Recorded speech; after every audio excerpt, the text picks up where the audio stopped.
I went to a really fancy high school in Houston, which it was like one of the top high schools in Houston. So I was in a lot of college prep classes. So college and university was just like the thing for me. Like everyone in class constantly talked about what college they were planning to apply to and everything like that. So I applied to Texas Tech, which they considered actually the bottom of the barrel. So everyone was kind of like, oh, you're going to go to Tech? And I was like, yeah, I mean, I want to get away from Houston and stay in Texas to get my in-state tuition. And so basically, I feel like in high-pressure situations like that, a lot of high schools pressure their top students to go to Ivy League schools, which a lot of kids from my school went to Yale, Harvard. Like, yeah, so you could see why Texas Tech was like, what are you doing?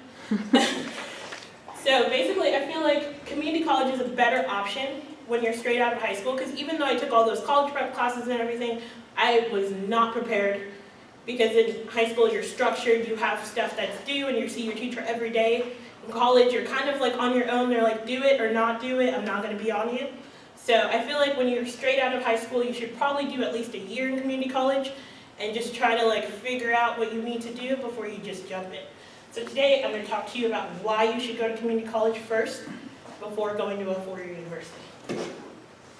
There you go. And that's Texas Tech that I went to. Basically, when I was there, I was very stressed out.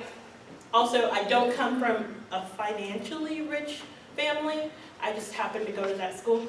So as well, there was a lot of financial pressure. I had to work, and when I didn't have enough, my mom had to scrape together to get money.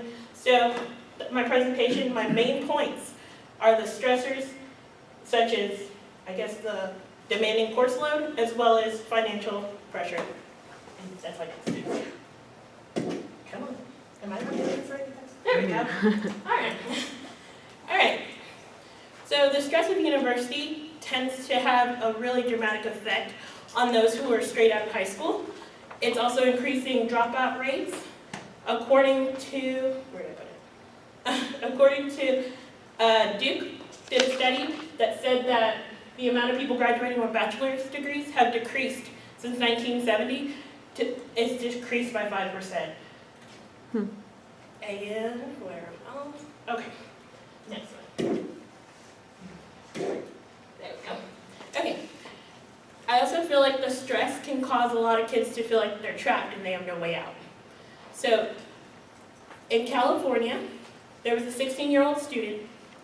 He was in high school, but he went to one of the competitive high schools just like I did. College is a huge thing. And he felt like he had no way out. So, he did take his own life.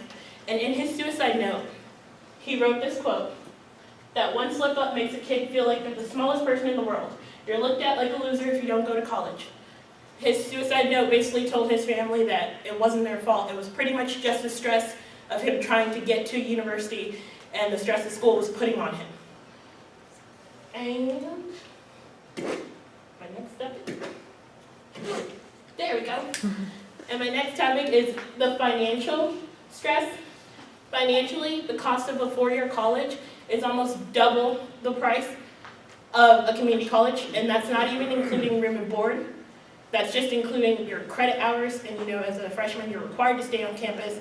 Room and board can go up to $11,000 on top of your $5,000 tuition, on top of your meal plan, which is $4,000, and it just keeps adding up. Eventually, for me at Tech, I actually ended up paying about $20,000 for my freshman year, and I had to take out student loans in order to pay for that. I took out about $10,000 worth of student loans, and I'm still trying to pay those back. That's one of the reasons why a lot of people have chosen to go to community college as opposed to a four-year university, and I don't blame them.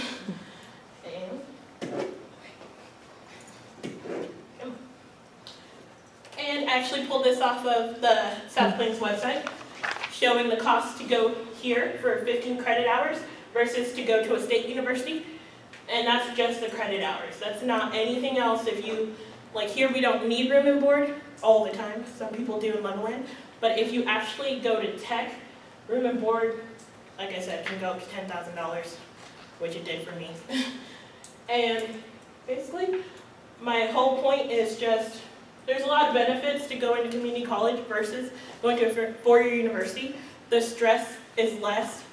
And doesn't mean that community college is not stressful, because I've had people tell me that. They compared what I'm taking to what they're taking at Tech, and they're like, oh, we're taking the same class, but it's easier because you go to South Plains. And I'm like, no, it's not. It's just easier because it's a smaller class size. I can sit and talk to my teacher as opposed to being in a 150-seat classroom where the teacher doesn't even know your name. So you don't really have to show up, which is one of my main problems too.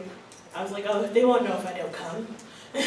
So that's one of the reasons why I didn't really do good at Tech. And I feel like everyone should definitely try community college before they go to university. And that's it. Okay, good job. Thank you. I don't know why. I don't know why. Is it Google Slides? Yeah, it's Google Slides. That's probably Google why. Slides is fun. I think with Google, it works better if you tap instead of swipe. Swiping? Uh-huh. Oh, okay. Sorry, I didn't catch that first. There's one guy, you guys. Thank you.